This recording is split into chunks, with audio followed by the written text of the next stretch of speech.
Pengemudi ojol sambut gembira bonus hari raya yang diumumkan Presiden Prabowo.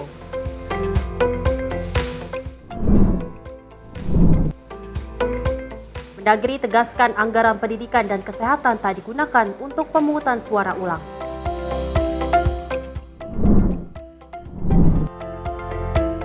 Ibu dan anak ditemukan tewas di bak air.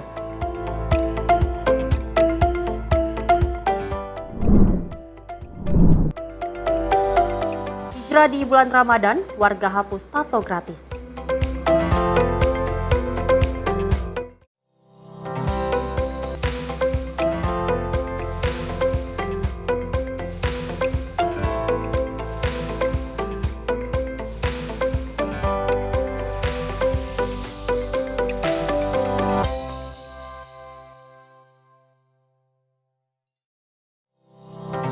Selamat pagi pemirsa Simpo TV, tentu menyapa pagi kembali hadir menemani Anda dengan sejumlah informasi yang menarik untuk Anda. Salah satunya ada kabar gembira di mana akhirnya pengemudi ojek online mendapatkan THR, di mana nantinya THR akan diberikan H-7 sebelum Lebaran. Tentunya pemirsa informasi menarik lainnya akan kami hadirkan dalam Menyapa Pagi Simpo TV selengkapnya.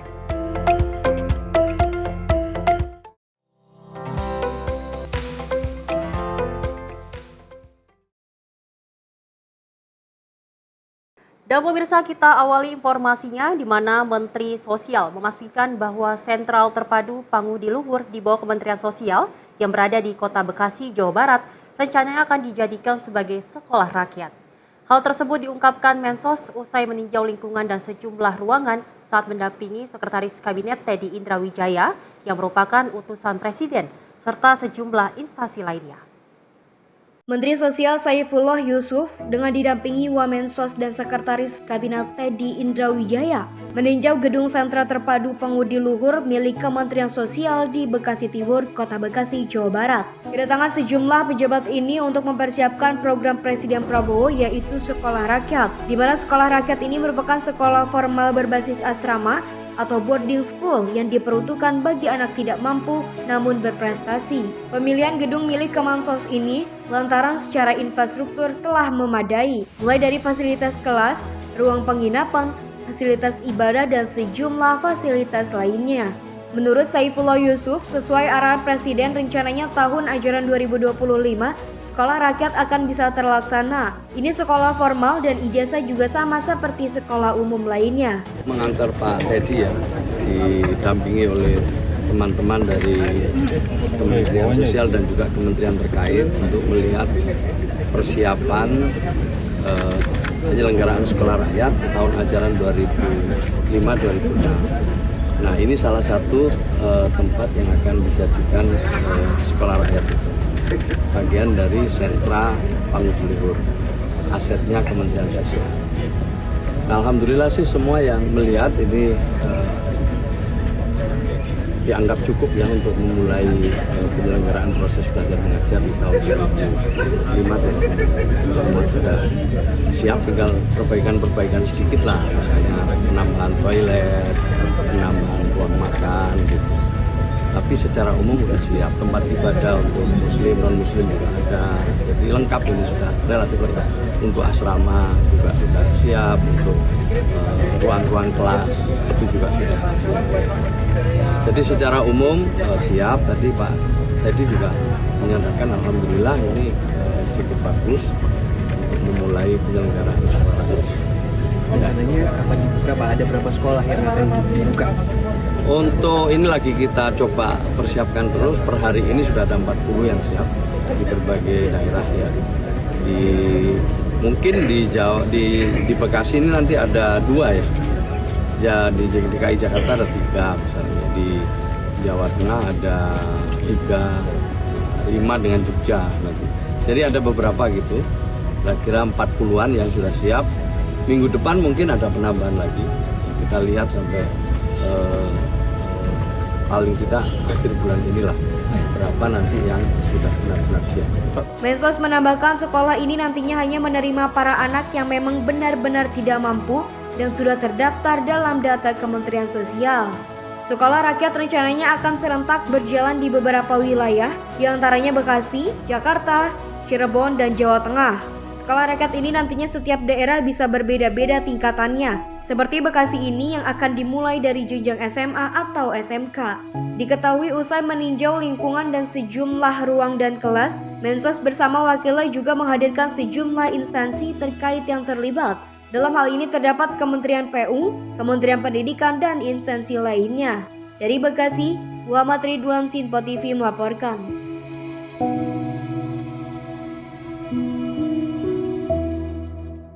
Setelah dilantik oleh Presiden Prabowo Subianto di Istana Negara, Bupati dan Wakil Bupati Yahukimo Didimus Yahuli Esau Miram akhirnya tiba di kota Dekai Kabupaten Yahukimo, Papua Pegunungan. Kedatangan Didimus dan Esau disambut ribuan masyarakat yang telah menantikan kedatangan orang nomor 1 di Kabupaten Yahukimo tersebut. Bupati dan Wakil Bupati terpilih Kabupaten Yahukimo, Didimus Yahuli dan Esau Miram, akhirnya dilantik secara bersamaan dengan kepala daerah lainnya oleh Presiden Prabowo Subianto di Istana Negara 20 Februari 2025. Usai dilantik, kemudian seluruh kepala daerah hasil Pilkada tahun 2024 mengikuti serangkaian acara yang diselenggarakan oleh panitia, yaitu retreat selama 8 hari di Kompleks Akademi Militer Magelang. Didimus Esau akhirnya tiba di Dekai, ibu kota Kabupaten Yahukimo, Papua Pegunungan, dan disambut oleh ribuan masyarakat Yahukimo. Keduanya langsung diarak keliling kota Dekai sebelum menghadiri acara syukuran yang berlangsung di lapangan kantor Bupati Lama. Kedatangan orang nomor 1 di Kabupaten Yahukimo ini disambut sangat meriah. Bahkan seluruh masyarakat kota Dekai keluar ke jalan-jalan untuk menyambut kedatangan Didimus Yahuli dan Esau Miram. Dalam ibadah syukur ini juga masyarakat mengadakan proses adat, yaitu bakar batu dengan jumlah babi sebanyak 350 ekor. Dalam pidatonya di depan ribuan masyarakat ketika menghadiri ibadah syukur, Didimus Yahuli berterima kasih kepada seluruh masyarakat Kabupaten Yahukimo di 51 distrik dan 517 kampung yang sudah mempercayakan dirinya bersama Esau Miram memimpin Kabupaten Yahukimo 5 tahun ke depan. Ia bersama Wakil Bupati juga bertekad untuk menjalankan seluruh visi misi demi kepentingan masyarakat Yahukimo, yaitu kesehatan, pendidikan, dan pembangunan ekonomi. Tak hanya itu, Didimus Yahuli bersama Esau Miram juga akan mensukseskan program prioritas Presiden Prabowo Subianto tentang makanan bergizi gratis dan ketahanan pangan, tentunya dengan melibatkan seluruh instansi terkait. Kita harus kolaborasikan program nasional dan program daerah. Kemarin waktu kami ikut agenda di Magelang itu untuk khususnya untuk makan bergizi gratis ini agenda nasional yang tidak bisa dibatalkan oleh siapapun. Karena itu nanti kami akan rapat lagi dengan semua stakeholder yang ada untuk merumuskan arah dan kebijakan yang baik, kemudian yang soft, yang semua pihak bisa menerima supaya program nasional ini jalan. Karena kemarin materi dari semua menteri yang berikan itu, kalau Indonesia ini dikelola dengan baik, maka kita akan jadi kekuatan pangan terbesar di dunia. Karena itu kita harus dukung program nasional seperti makanan gratis bergizi ini dengan program-program lain, UMKM, kemudian produksi beras, pangan seperti di Merauke. Itu kita kan sudah buat RPJMD di sini, lahan kita kan ada. Nah itu pun kita kelola sehingga kita bisa meningkatkan pendapatan asli daerah, tetapi juga menciptakan lapangan kerja baru untuk orang lain, tetapi income per kapita keluarga rata-rata pun meningkat, sehingga itu berkontribusi. Orang kuat baru keluarga kuat baru kabupaten kuat baru provinsi kuat baru negara kuat. 5 tahun ini kita akan fokus ekonomi dan pasti banyak hal yang akan kita buat. Dan orang kementerian juga banyak yang membuka diri jadi ini.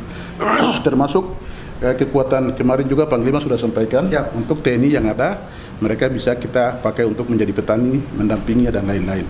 Sehingga memang kolaborasi siklus ini akan lebih baik lagi. Didimus juga mengingatkan kepada semua pihak bahwa momen pilkada telah usai. Untuk itu saat ini semua pihak fokus pada mensejahterakan masyarakat Yahukimo di semua bidang. Dalam kepemimpinan 5 tahun ke depan, Didimus Esau berjanji akan bekerja dengan sepenuh hati untuk kemajuan Kabupaten Yahukimo. Dari Jayapura, Papua, kontributor Sinpo TV melaporkan. Kita beralih ke informasi lainnya pemirsa, di mana Presiden Prabowo Subianto menerima kunjungan kenegaraan Sekretaris Jenderal atau Sekjen Partai Komunis Vietnam To Lam di Istana Merdeka pada Senin sore kemarin. Dalam kesempatan itu, pemirsa, kedua tokoh turut membahas penguatan kerjasama di berbagai bidang strategis antara Indonesia dan juga Vietnam. Presiden Prabowo Subianto menerima kunjungan kenegaraan Sekretaris Jenderal Partai Komunis Vietnam, Tolam, di Istana Merdeka, Jakarta Pusat pada Senin 10 Maret 2025. Kedatangan Tolam disambut dengan serangkaian upacara kenegaraan. Didampingi istrinya, Ngo Pung Lee, Tolam tiba di Istana Merdeka pukul 16:45 waktu Indonesia Barat. Penyambutan Tolam dimulai dari gerbang Istana Merdeka. Mobil yang ditumpangi Tolam disambut pasukan jajaran kehormatan. Sejumlah siswa SD madrasah juga ikut dalam penyambutan ini. Mobil yang ditumpangi Tolam disambut pasukan jajaran kehormatan. Sejumlah siswa SD dan madrasah juga ikut dalam penyambutan ini. Mereka mengibarkan bendera merah putih dan bendera Vietnam saat mobil Tolam tiba di istana. Presiden Prabowo Subianto menyambut Tolam di pintu samping Istana Merdeka. Keduanya lalu berdiri di podium yang berada di tengah Istana Merdeka untuk mendengar lagu kebangsaan kedua negara. Sebanyak 21 tembakan meriam mengiringi lantunan lagu kebangsaan tersebut. Usai upacara kenegaraan, Prabowo dan Tolam saling memperkenalkan delegasi masing-masing. Mereka masuk ke ruang kredensial untuk mengisi buku tamu dan berjabat tangan. Rangkaian acara dilanjutkan dengan pertemuan antara Prabowo Subianto dan Tolam, lalu diteruskan dengan pertemuan bersama delegasi Indonesia dan Vietnam. Kedua pemimpin membahas sejumlah kerjasama strategis. Tim redaksi Simpo TV melaporkan. Dan dari Menteri Pertahanan Republik Indonesia, Safri Samsudin menerima kunjungan Menteri Pertahanan Vietnam, HE General Van Van Giang, di kantor Kementerian Pertahanan Jakarta Pusat pada Senin siang kemarin. Kedua Menteri Pertahanan itu berkomitmen untuk terus memperkuat kerjasama pertahanan secara bilateral, termasuk dalam mendukung peran dari masing-masing negara di kawasan. Menteri Pertahanan Syarif Samsudin menerima kunjungan kehormatan Menteri Pertahanan Vietnam Van Van Giang di kantor Kementerian Pertahanan RI Jakarta pada Senin 10 Maret 2025. Kepala Biro Infohan Sekjen Kementerian Pertahanan, Brigjen TNI Frega Wenas menyampaikan kunjungan Menhan Vietnam ini dalam rangka menjaga komitmen untuk terus memperkuat kerjasama pertahanan secara bilateral. Adapun salah satu poin yang dibahas yakni terkait kerjasama industri pertahanan kedua negara seperti pengadaan pesawat, helikopter, termasuk bom. Menteri Pertahanan Indonesia dan Vietnam itu pun berharap kerjasama bilateral ini bisa terus berlanjut, bahkan diharapkan setiap tahun dapat dilaksanakan kegiatan dialog, sehingga interaksi antar kedua negara bisa terus meningkat. Tentunya juga sejalan dengan peringatan 75 tahun hubungan diplomatik Indonesia dan Vietnam. Tadi dalam pertemuan, kedua Menteri Pertahanan menyampaikan komitmen untuk terus memperkuat kerjasama pertahanan secara bilateral, termasuk mendukung upaya dari masing-masing negara dalam meningkatkan kerjasama pertahanan, termasuk peran dari masing-masing negara di kawasan, baik Indonesia mendukung Vietnam maupun Vietnam mendukung Indonesia, khususnya dalam konteks kegiatan-kegiatan multilateral seperti EDMM, EDMM+, dan beberapa interaksi di level ASEAN. Dari Jakarta, Sri Dewi Andayani, Mutia Anggiani, Simpo TV melaporkan. Sementara itu, pemirsa, tunjangan Hari Raya bagi PNS dan TNI Polri 2025 rencananya penuh 100%. Sinyal kabar gembira itu disampaikan oleh Menteri Keuangan Sri Mulyani. Jika tidak ada perubahan, THR pegawai negeri sipil akan cair pada 3 minggu sebelum Lebaran. Menteri Keuangan Sri Mulyani menjelaskan, pencairan THR butuh payung hukum keputusan Presiden. Aturan tersebut sedang dirampungkan dan selanjutnya ditekan langsung Presiden Prabowo Subianto. Bapak Presiden sedang dalam proses untuk menyelesaikan ya, perpresnya nanti Bu yang akan mengumumkan. Oke Bu, 100% ya Bu? Kapan Bu? Kira insya Allah. 100% Bu? APBN kita Bu, maksudnya kapan ya Bu? Konferensi nanti kalau kita sudah selesaikan seluruh adjustment, kita akan segera memberikan penjelasan. Adjustmentnya itu apa Bu? Iya, banyak. Iya. Sebagai informasi, pemerintah menyiapkan 50 triliun rupiah untuk THR PNS dan TNI Polri. Pencairannya ditetapkan paling cepat 3 minggu sebelum Lebaran. Adapun berdasarkan hasil rapat koordinasi tingkat menteri yang dipimpin Menteri Koordinator Bidang Perekonomian Airlangga Hartarto. Dari Jakarta, Dio Malau, Simpo TV melaporkan. Pemirsa, Presiden Prabowo Subianto mengimbau para pengusaha layanan angkutan berbasis aplikasi untuk membayarkan bonus hari raya atau THR kepada para pengemudi ojek online dan kurir online dalam bentuk tunai. Presiden Prabowo Subianto mengatakan pemerintah menaruh perhatian khusus kepada para pengemudi dan kurir online yang telah memberi kontribusi penting dalam mendukung layanan transportasi dan logistik di Indonesia. Presiden Prabowo Subianto mengumumkan pemberian tunjangan Hari Raya atau THR untuk para pengemudi ojek online dan kurir online. Pengumuman disampaikan langsung Kepala Negara di Istana Merdeka Jakarta pada Senin 10 Maret 2025. Turut hadir di Istana Merdeka Menteri Ketenagakerjaan Yassi Erli, CEO PT Goto Patrick Waluyo, dan pendiri sekaligus CEO Grab Antoni Tan. Presiden Prabowo Subianto meminta perusahaan layanan angkutan berbasis aplikasi ojek online atau ojol memberikan tunjangan hari raya kepada mitra pengemudi atau kurir. Presiden mengatakan saat ini terdapat sekitar 250.000 pekerja pengemudi dan kurir online yang aktif. Sedangkan terdapat 1 hingga 1,5 juta berstatus part-time. Presiden Prabowo meminta pemberian THR ini paling lambat 7 hari sebelum Hari Raya Idul Fitri. Pada tahun ini pemerintah menaruh perhatian khusus kepada para pengemudi dan kurir online yang telah memberi kontribusi yang penting dalam mendukung layanan transportasi dan logistik di Indonesia. Untuk itu pemerintah menghimbau kepada seluruh perusahaan layanan angkutan berbasis aplikasi untuk memberi bonus hari raya kepada pengemudi dan kurir online dalam bentuk uang tunai dengan mempertimbangkan keaktifan kerja. Saat ini terdapat kurang lebih 250.000 pekerja pengemudi kurir online yang aktif dan kurang lebih 1 sampai 1,5 juta yang berstatus part-time, yang tidak full-time tapi part-time bekerja. Untuk besaran dan mekanisme pemberian bonus hari raya ini kita serahkan dengan nanti akan dirundingkan dan akan disampaikan oleh Menteri Ketenagakerjaan melalui surat edaran. Saudara-saudara sekalian, semoga dengan kebijakan ini para pekerja dan para pengemudi online dapat merasakan libur dan mudik dan Idul Fitri dalam keadaan yang baik. Dari Jakarta, tim redaksi Sinpo TV melaporkan. Dan dari para pengemudi ojek online, pemirsa mengungkapkan rasa syukur dan bahagia ketika Presiden Prabowo Subianto mengumumkan kebijakan bonus hari raya untuk para pengemudi online. Dan dari para pengemudi ojek online, pemirsa merasa terharu karena baru kali ini di era pemerintahan Presiden Prabowo Subianto mereka diperhatikan. Mendengar langsung. Bahagia. Alhamdulillah senang banget dengarnya. Kabar baik banget buat kita sebagai driver mitra yang aktif ya. Terima kasih banyak buat Pak Presiden khususnya era Prabowo, Pak Presiden Prabowo yang pertama kali dunia ojol dah.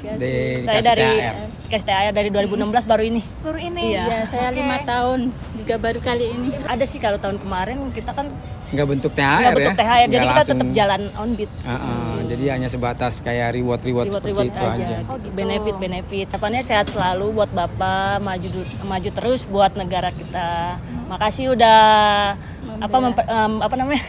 membantu kita sebagai mitra berhak dapat THR. Makasih banyak. Ya pemirsa, memang kabar ini menjadi kabar gembira bagi pengemudi ojol, di mana memang di era pemerintahan Prabowo Subianto baru kali ini adanya THR bagi pengemudi ojol. Dan kita ketahui memang nantinya THR akan diberikan oleh pengemudi ojol pada H-7 Lebaran.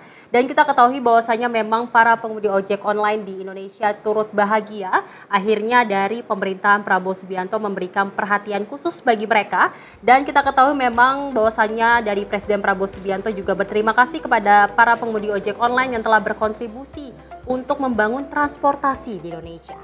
Dan pemirsa, informasi lainnya akan kami hadirkan usai jeda, tetap bersama kami.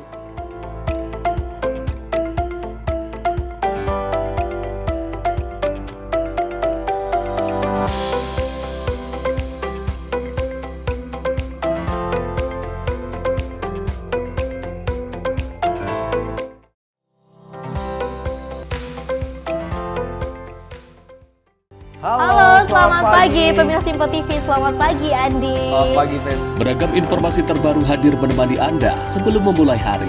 Itu memang dari Menteri Perhubungan juga mendukung, Betul. dari Menteri Keuangan juga mendukung, dan kita sebagai masyarakat pun juga Harus mendukung. Mengangkat isu yang tengah menjadi pembicaraan paling hangat. Semarakan pagi Anda bersama Menyapa Pagi. Setiap Senin hingga Jumat pukul 6 pagi. Hanya di Simpo TV. Kami hadir dengan rangkaian informasi dari berbagai penjuru dunia. Topik dan isu yang tengah menjadi sorotan mancanegara dikemas dengan lengkap untuk Anda.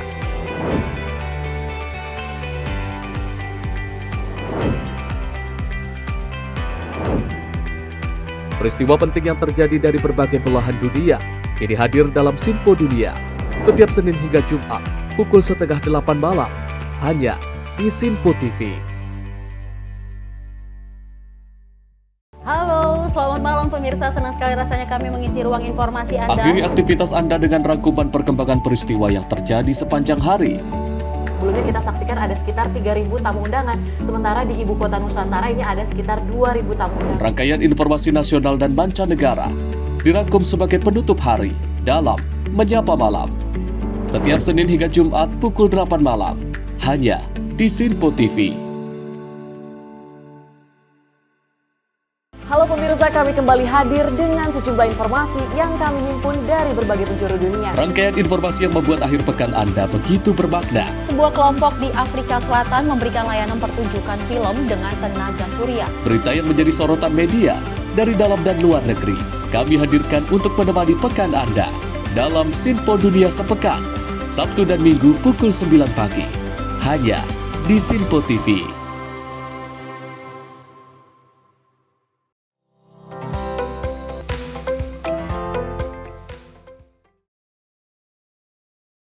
Terima kasih pemirsa, Anda masih menyaksikan Menyapa Pagi Simpo TV dan kita lanjutkan informasinya di mana Presiden Prabowo Subianto mengajak pengusaha nasional untuk menciptakan lebih banyak lapangan pekerjaan dan juga mengentaskan kemiskinan. Pertemuan tersebut para pengusaha juga membahas pertumbuhan ekonomi 8% dan juga pengelolaan dana antara yang efektif demi kemajuan bangsa. Presiden RI Prabowo Subianto mengajak pengusaha nasional untuk menciptakan lebih banyak lapangan kerja dan berperan dalam mengurangi kemiskinan di Indonesia. Ajakan ini disampaikan setelah pertemuan Prabowo dengan sejumlah pengusaha terkemuka di Istana Kepresidenan Jakarta pada Jumat lalu yang juga dihadiri oleh legenda investasi asal Amerika Serikat Ray Dalio. Tommy Winata, salah satu pengusaha yang hadir, mengkonfirmasi ajakan Prabowo terkait pembukaan lapangan kerja. Pokoknya ada penciptaan lapangan pekerjaan, ya kan, supaya masyarakat lebih baik, hidupnya lebih makmur. Hal serupa disampaikan oleh Ketua Umum Kadin Indonesia, Anindya Bakri, yang mendukung arahan Prabowo mengenai pengentasan kemiskinan dan target pertumbuhan ekonomi 8%. Ia juga mengungkapkan bahwa pertemuan tersebut membahas cara mengelola dana antara dengan baik agar dapat memberikan dampak positif bagi bangsa dan masyarakat Indonesia. Kadin, saya sebagai Ketua Umum datang bersama teman-teman dunia usaha untuk berpikir bagaimana kita satu bisa mendukung program pemerintah untuk bisa mendapat pertumbuhan yang 8%, lalu juga menentaskan kemiskinan.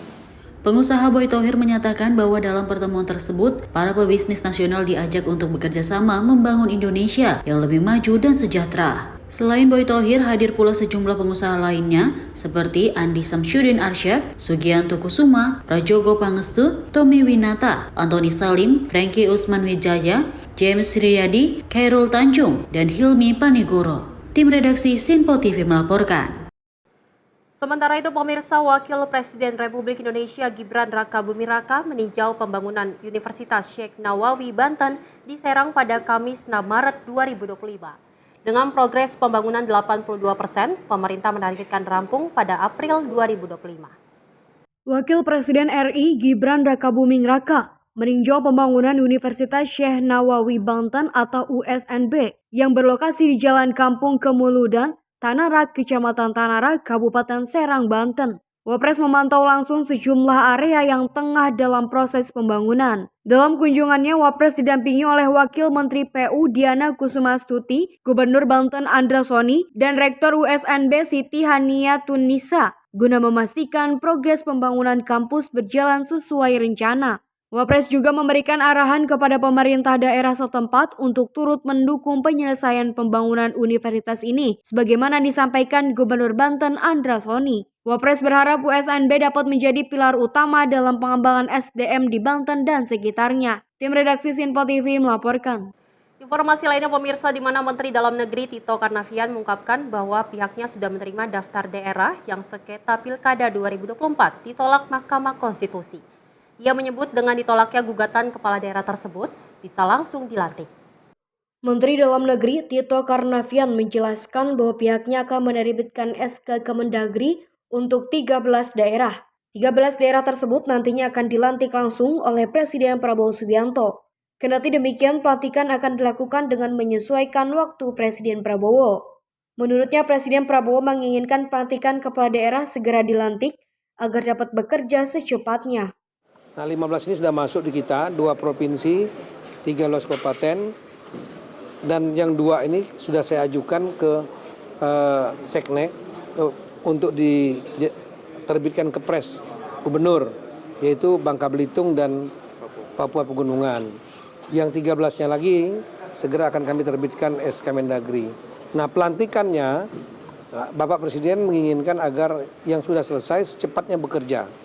Oleh karena itu, kalau Kepres sudah keluar, nanti Bapak tentu sesuaikan dengan waktu Bapak Presiden untuk 2 gubernur, Babel dan Papua Pegunungan dilantik oleh Bapak Presiden, dan sisanya 13 dilantik oleh Bupati Wali Kota ya, dilantik oleh para gubernurnya masing-masing. Jadi tidak ada pelantikan serentak di istana seperti yang kemarin. Pelantikan serentak hanya sekali kemarin, yang besar, 503. Dari Jakarta, Farizal Ahmad Amin, Sinpo TV melaporkan. Wakil Ketua Komisi 2 DPR RI Dede Yusuf memimpin rapat bersama Kementerian Dalam Negeri, KPU, Bawaslu, dan DKPP membahas terkait kesiapan pemungutan suara ulang Pilkada 2024. Dalam rapat tersebut, pemirsa, Dede Yusuf meminta penjelasan tentang kepastian anggaran dan juga pelaksanaan pemungutan suara di 24 daerah se-Indonesia. Komisi 2 DPR RI melakukan pengecekan terhadap Kementerian Dalam Negeri, KPU, Bawaslu, dan DKPP untuk memastikan kesiapan anggaran pemungutan suara ulang atau PSU Pilkada 2024 bagi 24 daerah se-Indonesia. Hal itu dibahas dalam rapat kerja dan rapat dengar pendapat yang dipimpin Wakil Ketua Komisi 2 DPR RI, Dede Yusuf di Kompleks Parlemen Senayan, Jakarta. Dede Yusuf juga meminta penjelasan tentang kepastian anggaran dan pelaksanaannya mulai dari Mendagri, pimpinan KPU, Bawaslu, dan DKPP baik untuk PSU, PUSS, dan rekapitulasi suara ulang di 26 daerah pemilihan sebagaimana putusan MK. Kalau kita perhatikan PSU bisa terjadi karena banyaknya catatan-catatan seperti persyaratan yang tidak terpantau dengan baik, lalu kemudian interpretasi MK terhadap masa jabatan dan lain-lain. Nah, kita tidak ingin ini terjadi, oleh karena itu di dalam kesimpulan tadi kami menyampaikan bahwa pemerintah menjamin bahwa pelaksanaan ini dilaksanakan sesuai peraturan perundang-undangan dan tanpa ada kecacatan atau ada kesalahan di kemudian hari. Jangan sampai ada PSU kedua, ya. Karena kalau PSU apapun juga bentuknya, karena akibat daripada kelalaian yang dilakukan sebelumnya, itu berdampak terhadap anggaran negara atau juga anggaran rakyat yang terpakai untuk hal-hal yang seperti pilkada seperti ini. Di tengah dalam kondisi pemerintah saat ini juga semua melakukan efisiensi, maka kita berharap PSU ini benar-benar dilaksanakan dengan seefektif mungkin. Penyelenggara di bawah juga kadang-kadang mungkin juga kurang cermat lah ya di dalam melakukan, sehingga terjadi hal-hal yang tadi terlewatkan dari dalam masalah administrasi ya. Dan ini yang kemudian kami minta ini tidak boleh terjadi lagi, tidak boleh terulang kembali. Maka dari itu ada salah satu di dalam kesimpulan kami mengatakan PSU yang akan terjadi di tanggal 22 Maret yang merupakan amanat 30 hari ya. Ini tanggal 22 Maret saya lupa ada berapa daerah ya, ada 4 daerah kalau salah. Itu akan menjadi benchmarking bahwa ini dilaksanakan sesuai dengan amanat peraturan perundang-undangan dan keputusan MK. Artinya dari sini nanti segera setelah tanggal 22 Maret, mungkin 4 hari atau 5 hari kemudian kita raker kembali, membahas, mengevaluasi untuk yang berikutnya, yang 45 hari 90 hari dan seterusnya. Seperti diketahui sebelumnya, Mahkamah Konstitusi memerintahkan PSU di 24 daerah setelah memutuskan sengketa hasil Pilkada 2024 dalam sidang pleno yang berlangsung pada 24 Februari lalu. Dari Jakarta, tim redaksi Sinpo TV melaporkan. Sementara itu, pemirsa, Menteri Dalam Negeri Tito Karnavian menanggapi usulan terkait pemungutan suara ulang yang akan dilakukan dapat menggunakan dana pendidikan atau kesehatan jika kekurangan anggaran. Dan dirinya menegaskan bahwa anggaran pendidikan dan juga kesehatan dalam APBD tidak dapat digunakan untuk pemungutan suara ulang kepala daerah. Hal tersebut disampaikan langsung oleh Menteri Dalam Negeri Tito Karnavian usai menghadiri rapat kerja bersama Komisi 2 DPR di Kompleks Parlemen Senayan, Jakarta. Tito mengatakan anggaran pendidikan dan kesehatan tidak dapat digunakan untuk pemungutan suara ulang kepala daerah. Menurutnya, dana pendidikan dan kesehatan hanya dapat digunakan sesuai kebutuhan saja, seperti memperbaiki toilet sekolah dan membantu beasiswa. Di dalam surat efisiensi saya itu jelas sekali yang pendidikan, kesehatan yang wajib, infrastruktur itu nggak boleh diganggu. Tapi kami juga menelisik pendidikan kesehatan itu jangan hanya ada 20%, 10%, ya, tapi kemudian waktu dieksekusinya itu nggak efisien, ya, dijadikan proyek nanti macam-macam, ada pelanggaran macam-macam, atau sesuatu yang nggak perlu dibuat, ada yang lebih urgent memperbaiki sekolah, toilet untuk guru, ya, untuk membantu beasiswa misalnya. Jangan untuk proyek kemudian pengadaan itu yang nggak perlu. Nah itu kira-kira. Jadi diambilnya dari porsi yang saya lihat paling banyak itulah harus diambil dari porsi belanja operasional, terutama yang untuk kepentingan pegawai sendiri. Dari Jakarta, Farizal Ahmad Amin, Sinpo TV melaporkan. Ya pemirsa, memang nantinya adanya pemungutan suara ulang Pilkada 2024 yang akan dilaksanakan di 24 daerah se-Indonesia. Namun perlu diketahui pemirsa bahwasanya nantinya jika kalau di pemungutan suara adanya kekurangan dana dan nantinya dana kesehatan ataupun pendidikan tidak dapat diganggu gugat, karena memang kita ketahui dari Menteri Dalam Negeri menegaskan bahwasanya dana pendidikan dan kesehatan hanya dapat digunakan sesuai kebutuhan saja, seperti memperbaiki toilet sekolah dan juga membantu beasiswa. Jadi untuk para masyarakat tidak perlu khawatir bahwasanya nantinya pemungutan suara ulang tidak adanya sangkut paut dengan dana pendidikan dan juga kesehatan. Pemirsa, informasi lainnya akan kami hadirkan usai jeda, tetap di Menyapa Pagi Sinpo TV.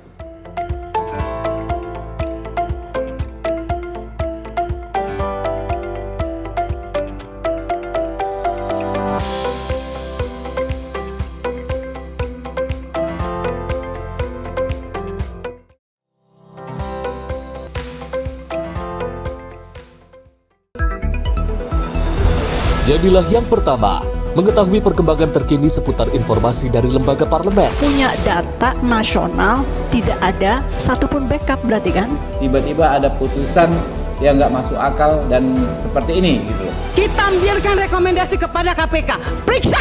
Kami hadirkan informasi paling akurat untuk mengawal setiap informasi dalam rapat komisi dan paripurna. Tentunya bersama saya Andi Rezaldi yang telah kami rangkum dalam program Sinpo Parlemen. Saya Arif Rifani. Saksikan Sinpo Parlemen setiap Sabtu pukul 6 pagi hanya di Sinpo TV. Halo pemirsa, kami kembali hadir dengan sejumlah informasi yang kami himpun dari berbagai penjuru dunia. Rangkaian informasi yang membuat akhir pekan Anda begitu bermakna. Sebuah kelompok di Afrika Selatan memberikan layanan pertunjukan film dengan tenaga surya. Berita yang menjadi sorotan media dari dalam dan luar negeri kami hadirkan untuk menemani pekan Anda dalam Sinpo Dunia Sepekan, Sabtu dan Minggu pukul 9 pagi, hanya di Sinpo TV. Pemirsa, Sinpo TV kembali hadir menemani Anda dengan berbagai informasi yang telah kami rangkum dalam sepekan. Sajian lengkap informasi sepekan kami hadirkan untuk Anda. Badan Legislasi DPR menemui masa unjuk rasa di depan gedung DPR RI Senayan, Jakarta. Menemani akhir pekan Anda bersama keluarga dengan rangkuman berita menyeluruh dalam Sinpo Sepekan setiap Minggu pukul 6 pagi hanya di Sinpo TV. Kami hadir dengan rangkaian informasi dari berbagai penjuru dunia. Topik dan isu yang tengah menjadi sorotan mancanegara dikemas dengan lengkap untuk Anda.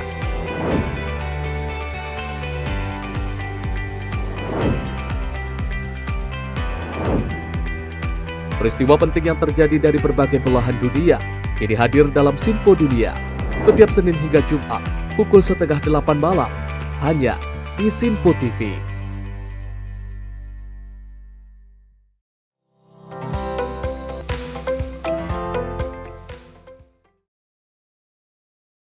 Selamat pagi pemirsa, Anda masih menyaksikan Menyapa Pagi Sinpo TV dan kita lanjutkan informasinya terkait kinerja dari salah satu kabinet Merah Putih, di mana Kementerian Kehutanan dan Kementerian ATR BPN menerbitkan sejumlah vila di kawasan Puncak Bogor, Jawa Barat pada Minggu siang. Penyegelan dilakukan karena vila tersebut berdiri di kawasan hutan produksi aturan yang diduga memicu banjir di beberapa daerah. Karena berdiri di kawasan hutan produksi milik Kementerian Kehutanan dan dianggap menjadi biang pemicu banjir yang terjadi beberapa daerah waktu lalu, terutama di kawasan Puncak Bogor, Depok, Jakarta, serta yang paling parah di Bekasi. Sebanyak 4 titik vila petugas Kementerian Kehutanan bersama Kementerian ATR BPN langsung melakukan penindakan terhadap bangunan-bangunan vila yang diduga melanggar ketentuan di 15 titik di kawasan Puncak Bogor yang dilakukan secara bertahap. Penindakan yang dilakukan dengan cara memasang plang peringatan di area bangunan vila dan dalam pengawasan Direktorat Jenderal Penegakan Hukum Kehutanan. Kita ketahui bahwa 2 minggu terakhir, termasuk yang 2 hari lalu ada banjir besar di Bekasi, maka kita pemerintah dalam ini memandang perlu untuk melakukan review dan melakukan penertiban penggunaan lahan yang ada di hulu Sungai Ciliwung, Das Bekasi dan Das Cisadane. Penertiban dilakukan dalam mencegah banjir imbas pembangunan liar di kawasan hutan di kawasan Puncak Bogor, terutama bangunan villa yang berdiri di kawasan hulu Das Ciliwung. Dari Kabupaten Bogor, kontributor Sinpo TV melaporkan. Dan kita beralih ke informasi lainnya pemirsa, di mana unit reskrim Polsek Tambora berhasil menggagalkan pengiriman belasan sepeda motor yang diduga merupakan hasil dari curian. Selain mengamankan sang supir, pemirsa, polisi juga menyita 13 unit motor metik yang diangkut tersangka menggunakan truk ekspedisi untuk dikirim ke wilayah Bengkulu. AMR usia 45 tahun, sang sopir truk ekspedisi yang sedang dalam perjalanan ke Bengkulu ini tak bisa berbuat banyak saat disergap petugas kepolisian unit reskrim Polsek Tambora. Saat dilakukan penggeledahan, petugas mendapati 13 unit sepeda motor metik tanpa dokumen kelengkapan surat yang diduga merupakan barang hasil curian. Guna mengelabui petugas, sang sopir menutupi belasan sepeda motor tersebut dengan puluhan kardus yang berisi alat tulis kantor atau ATK. Kapolsek Tambora Kompol Kukuh Islami menuturkan, pengungkapan kasus curanmor ini berawal di saat petugas sedang melakukan penyidikan kasus sindikat curanmor. Dari pengembangan kasus ini, polisi mendapati informasi terkait adanya pengiriman motor ke Bengkulu yang akan diangkut menggunakan truk ekspedisi, sampai akhirnya petugas melakukan pengejaran dan penyergapan terhadap sopir truk tersebut. Dari hasil pemeriksaan sang sopir, dirinya mengaku mendapat perintah dari seseorang untuk mengantarkan 13 unit sepeda motor tanpa kelengkapan surat ini ke Bengkulu dengan mendapatkan upah senilai Rp500.000 dengan hitungan per 1 unit motor. Polisi masih mengembangkan kasus ini, di mana 2 orang lainnya yang memberikan perintah kepada sang sopir untuk mengirimkan dan 1 orang lagi yang menerima motor dugaan hasil curian ini masih dalam pengejaran petugas. Truk ekspedisi yang lewat di Jalan Telukong, lalu anggota kami memberhentikan mobil tersebut di Jalan Tubagus Angke. Setelah dilakukan pemeriksaan dan penggeledahan bahwa benar mobil tersebut membawa 13 kendaraan bermotor tanpa dilengkapi dengan surat-surat. Motor tersebut ditaruh di bagian dalam truk dengan modus mengelabui petugas.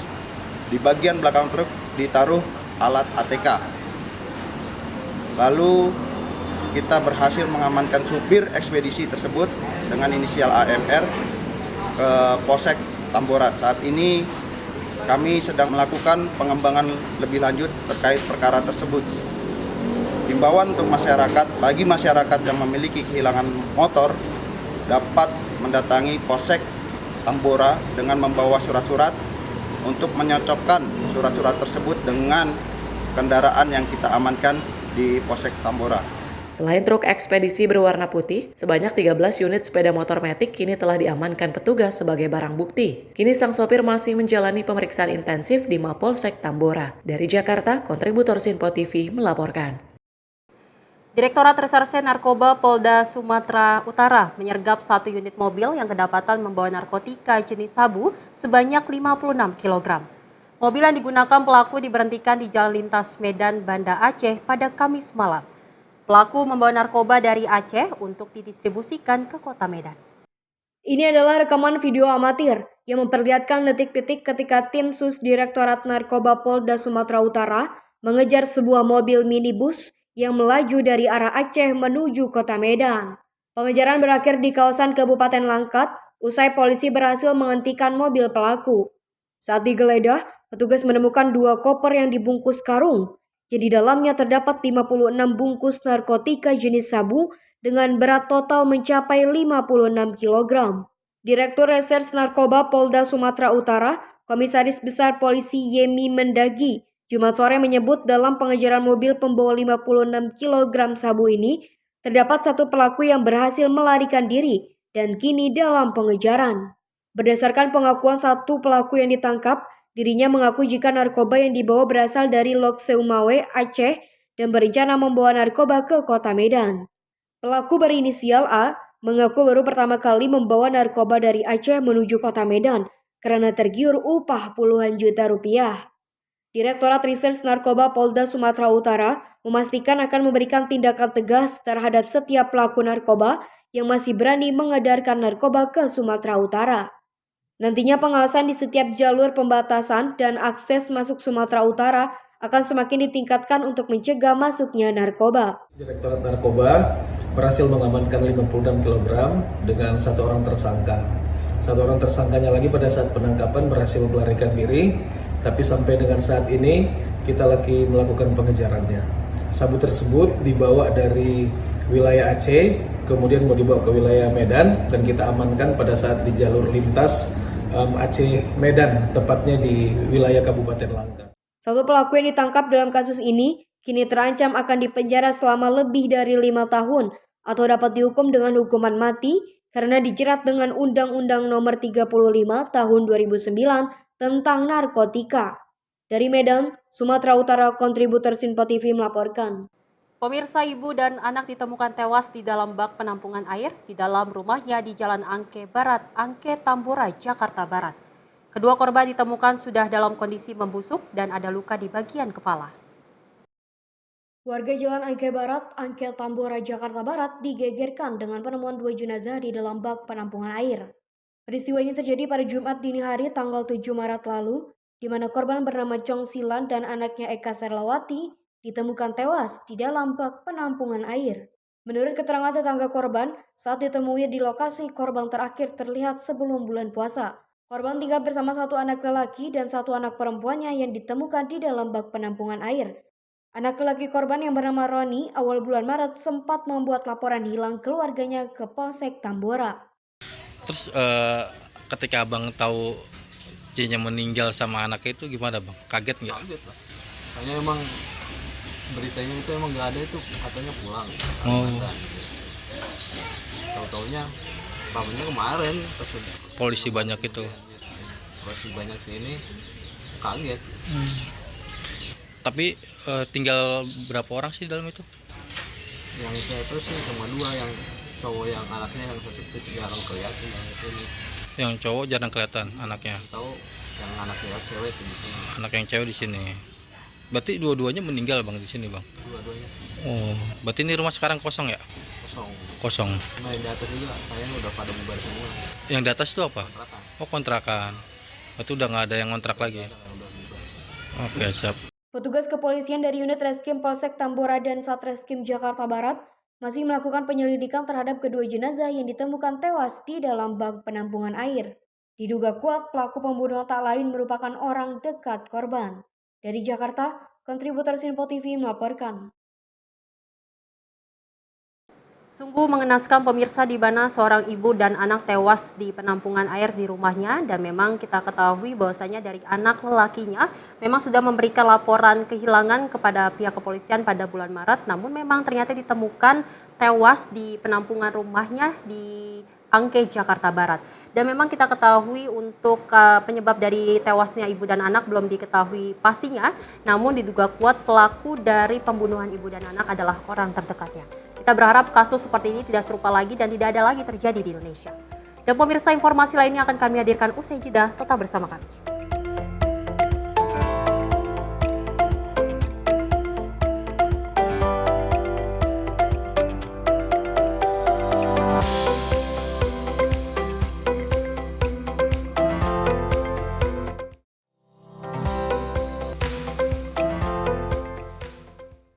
Halo, selamat pagi pemirsa Simpo TV. Selamat pagi Andi. Selamat pagi, Fen. Beragam informasi terbaru hadir menemani Anda sebelum memulai hari. Itu memang dari Menteri Perhubungan juga mendukung, Betul. dari Menteri Keuangan juga mendukung, dan kita sebagai masyarakat pun juga harus mendukung. Mengangkat isu yang tengah menjadi pembicaraan paling hangat. Semarakan pagi Anda bersama Menyapa Pagi. Setiap Senin hingga Jumat pukul 6 pagi. Hanya di Simpo TV. Kami hadir dengan rangkaian informasi dari berbagai penjuru dunia. Topik dan isu yang tengah menjadi sorotan mancanegara dikemas dengan lengkap untuk Anda.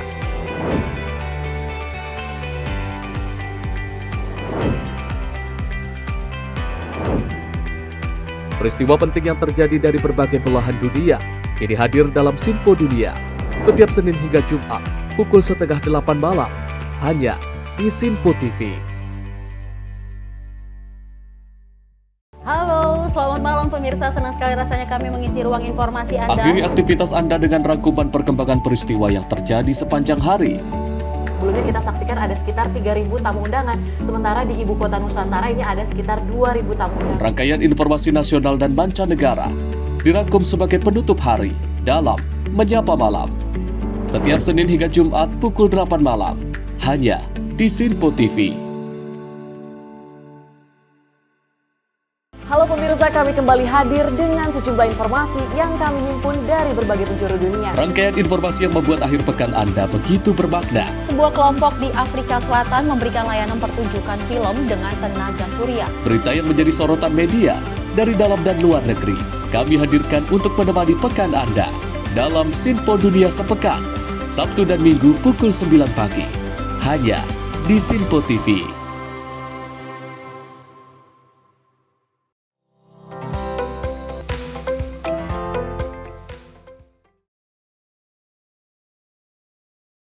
Masih bersama kami pemirsa dalam Menyapa Pagi Simpo TV, dan kita lanjutkan informasinya terkait peristiwa di mana sekelompok ibu rumah tangga di Kabupaten Karanganyar, Jawa Tengah menyulap lahan sempit menjadi lahan pertanian selada. Efisiensi lahan itu pemirsa menghasilkan rupiah yang lumayan bagi mereka.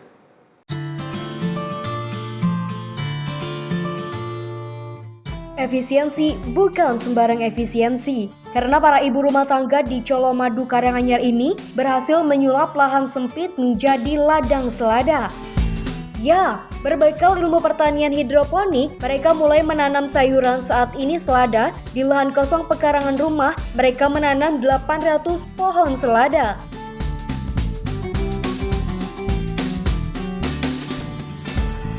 Setiap 35 hari, mereka memanen sekitar 130 kg selada. Karena organik dan berkualitas baik, mereka dapat menjualnya seharga Rp16.000 per kilogram. Dulunya, pohon selada milik kelompok wanita tani Mutiara ini tidak sebanyak sekarang. Sedikit demi sedikit mereka mengembangkan sehingga dapat menjadi pemasukan tambahan. Menanam tanaman selada dengan sistem hidroponik. Terus prospeknya untuk hidroponik menjanjikan ya, karena untuk umur 35 hari kita sudah bisa panen. Jadi menjanjikan untuk ketahanan keluarga dan ketahanan pangan sebagai tambahan dari pemasukan ibu-ibu rumah tangga ya Mas ya. Jadi di sela-sela waktu kami dalam mengurus rumah tangga, kita sempatkan waktunya sedikit untuk mengurus KWT bergabung selain untuk guyup rukun juga kegiatan bermanfaat yang menghasilkan. Kelompok ini punya keinginan untuk mengembangkan efisiensi lahan tanaman untuk menghasilkan lebih banyak rupiah. Bukan tidak mungkin, pemasukan yang sebelumnya hanya sekedar tambahan, kini menjadi mata pencarian utama mereka. Dari Karanganyar, Jawa Tengah, Raditya Hermansyah, Sinpo TV melaporkan. Bermula dari hobi sejak masa SD, pemirsa, Fendi Galih Lukitno, seorang pemuda di Karanganyar, Jawa Tengah berhasil mengembangkan usaha budidaya ikan gapi. Usahanya itu menjadi lubang bisnis yang menghasilkan pemasukan bahkan mencapai puluhan juta per bulannya. Penasaran bagaimana cara budidaya ikan hias mungil ini? Simak liputannya untuk Anda.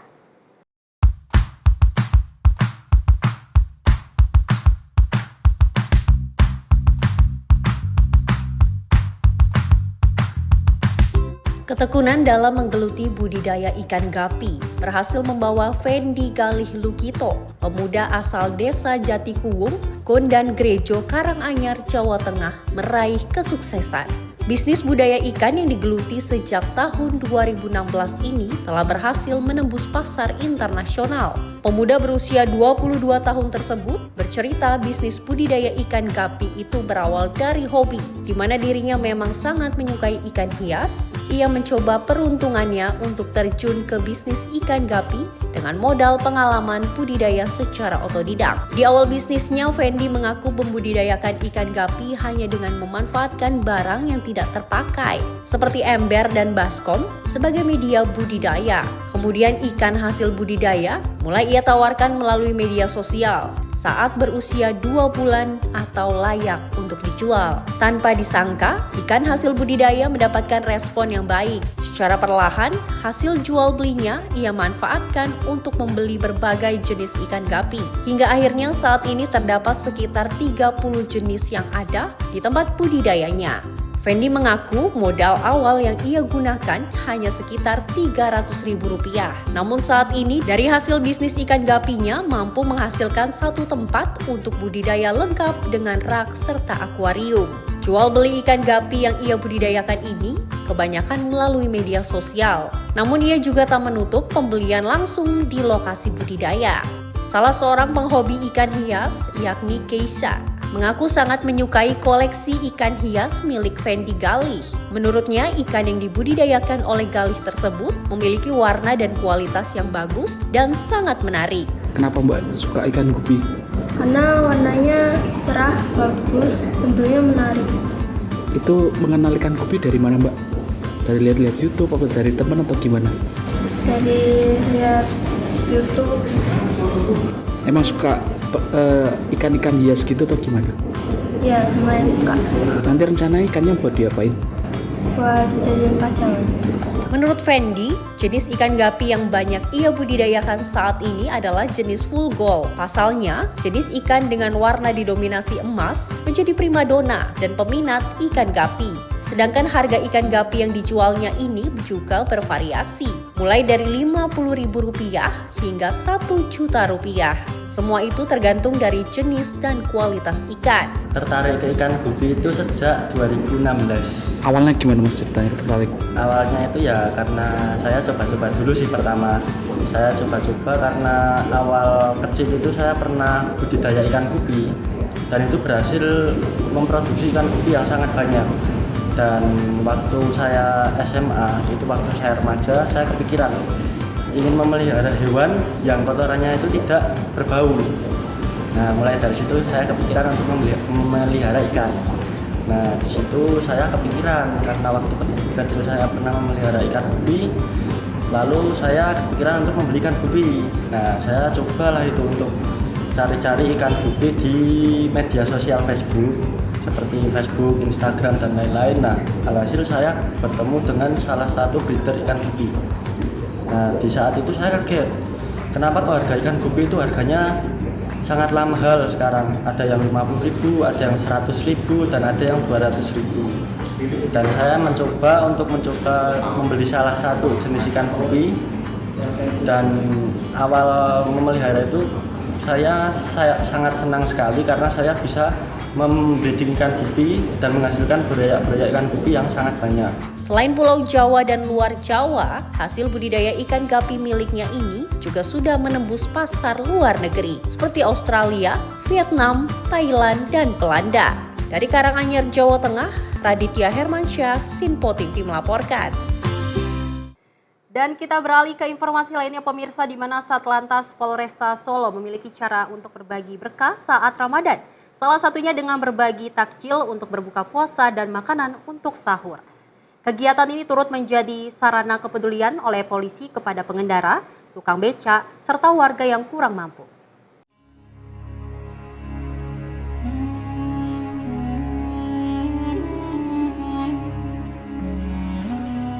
Sejumlah anggota Satlantas Solo membagikan takjil kepada pengendara sepeda motor yang tengah berhenti di pinggir jalan. Kegiatan ini dilakukan sebagai bentuk kepedulian Polri kepada masyarakat, terutama pengendara kendaraan. Kegiatan bagi-bagi takjil ini diawali di Jalan Dr. Rajiman atau lebih tepatnya di depan Pasar Jongkek, Laweyan, Solo, Jawa Tengah. Sejumlah anggota Satlantas Solo langsung menghampiri para pengendara yang berhenti tersebut dengan memberikan takjil serta mengedukasi para pengendara untuk tidak parkir sembarangan dan selalu tertib dalam berlalu lintas. Upaya yang dilakukan Satlantas Solo ini tampak direspon dengan baik oleh para pengendara. Mereka langsung membubarkan diri untuk mencari tempat parkir agar tidak mengganggu arus lalu lintas sekitar, mengingat mereka berhenti tepat di bahu jalan. Selain membagikan takjil, Satlantas Solo juga menggelar kegiatan sahur on the road dengan membagikan makanan sahur gratis kepada warga yang membutuhkan. Kegiatan ini dilakukan dengan menyusuri jalan kota Solo pada dini hari atau waktu sahur. Dalam suasana penuh kebersamaan, petugas menghampiri para tukang beca atau warga kurang mampu lainnya yang tengah tertidur di pinggir jalan. Dengan senyum tulus, mereka membagikan makanan, memastikan mereka yang masih berada di jalanan untuk bisa menikmati santapan sahur. Kasat Lantas Polresta Solo, Kompol Agung Yudiawan menyampaikan bahwa kegiatan ini bukan sekedar aksi sosial saja, akan tetapi juga bentuk nyata kepedulian Polri terhadap masyarakat. Di bulan Ramadan ini, Polri khususnya Satlantas Polresta Surakarta ikut mendukung terkait dengan bulan Ramadan dengan peduli kepada masyarakat.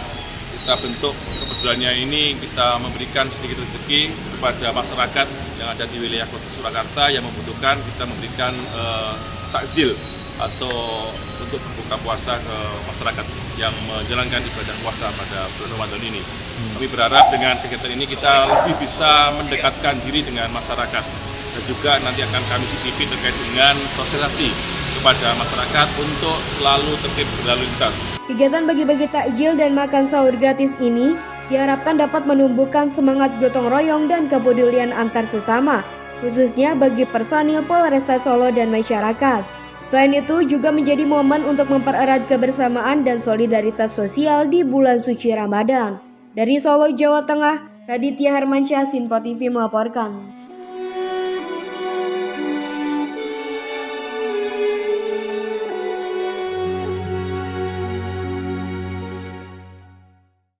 Salah satu bukti nyata Jakarta menjadi tempat penyebaran agama Islam di masa silam bisa terlihat dengan keberadaan masjid tertua di kawasan Pekajon, Tambora, Jakarta Barat. Ya, Masjid Langgar Tinggi namanya. Masjid bersejarah yang dibangun selama hampir 3 abad ini sampai saat ini masih terlihat berdiri kokoh dan menjadi salah satu lokasi bangunan cagar budaya yang ada di Jakarta.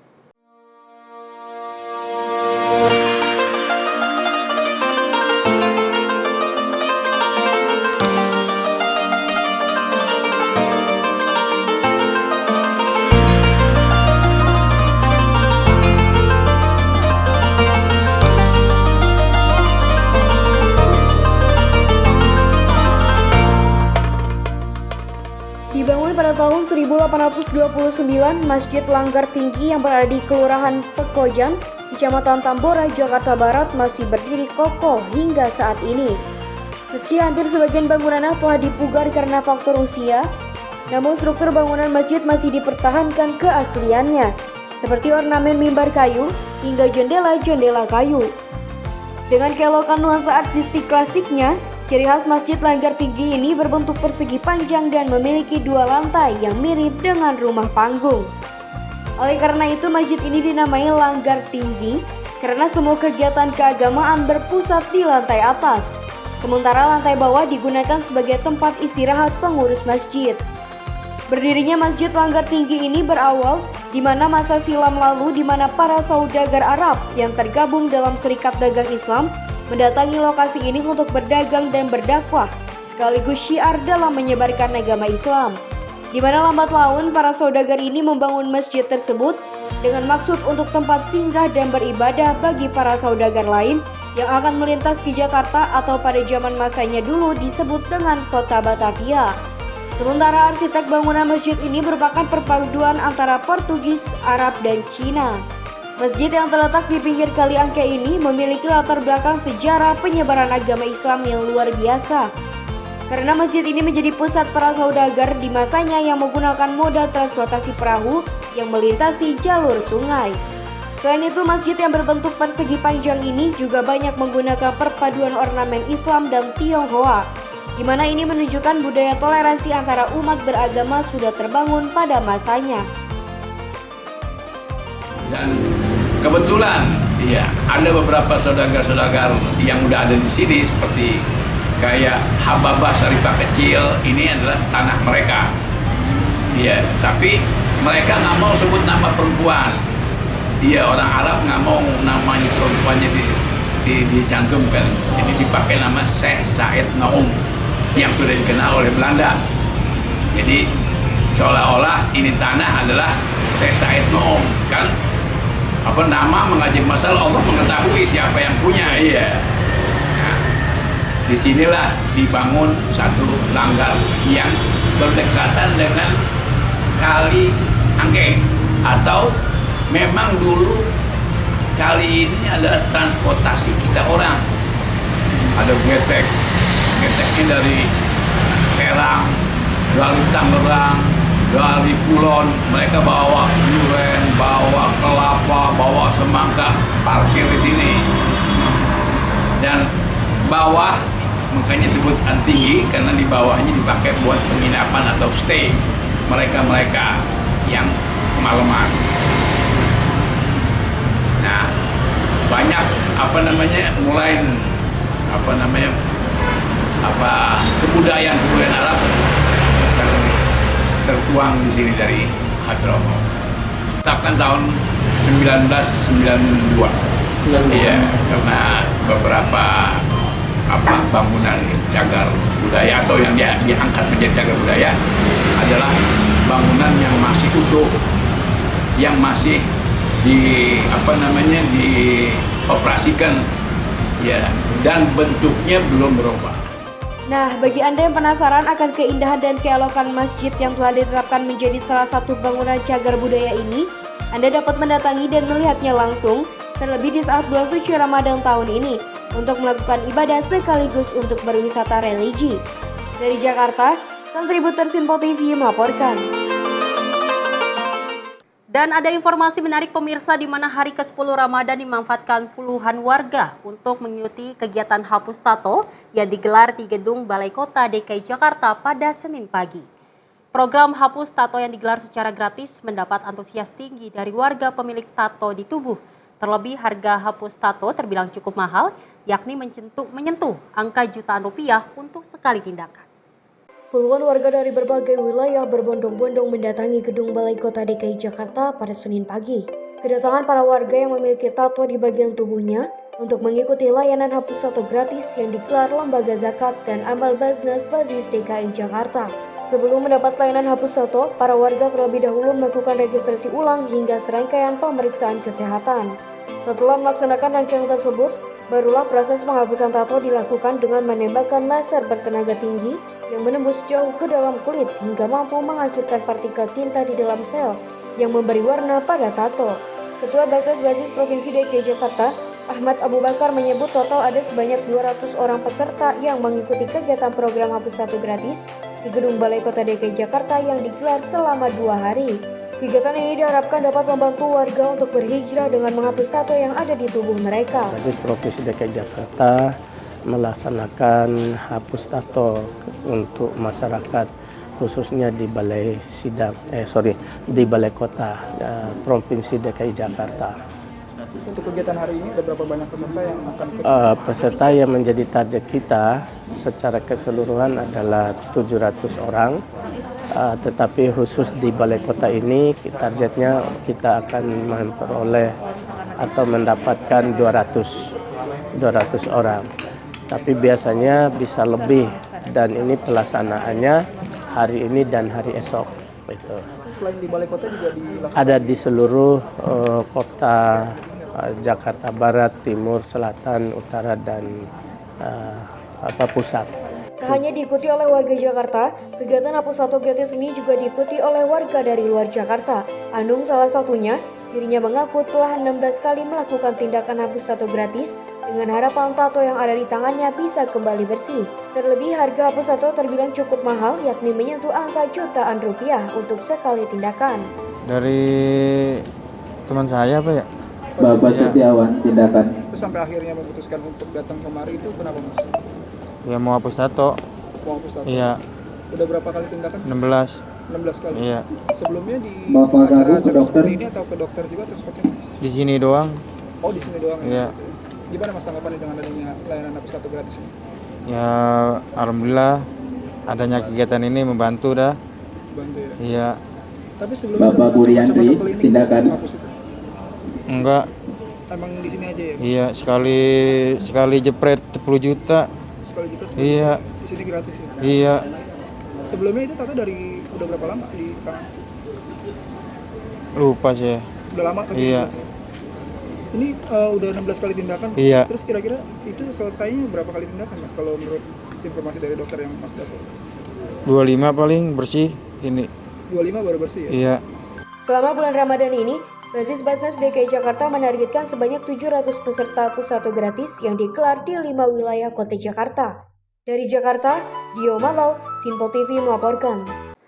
Menarik bukan pemirsa, di mana penyelenggaraan hapus tato yang digelar oleh Basnas Provinsi DKI Jakarta memang menjadi antusias masyarakat. Di mana memang kita ketahui warga yang mempunyai tato jika ingin menghapuskan tato cukup mengeluarkan biaya yang cukup mahal. Bahkan di penyelenggaraan ini warga dapat menghapus tatonya dengan secara gratis. Dan kita ketahui dari Ketua Basnas Provinsi DKI Jakarta menyebut ada 200 peserta yang akhirnya mengikuti penyelenggaraan tersebut. Di mana kita ketahui dari 200 peserta tersebut pemirsa ada yang dari Jakarta dan bahkan dari luar Jakarta. Kita berharap bahwasanya memangnya Lebaran di tahun 2025 ini masyarakat dapat berhijrah dan Lebaran 2025 dapat memberikan rasa damai sukacita bagi masyarakat Muslim yang menjalankannya. Dan informasi tadi pemirsa sebagai penutup jumpa kita kali ini dalam Menyapa Pagi Simpo TV. Saya Selis Regar dan kru yang bertugas pamit undur diri. Terima kasih dan sampai jumpa.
Simpo TV, News, Sport, Entertainment.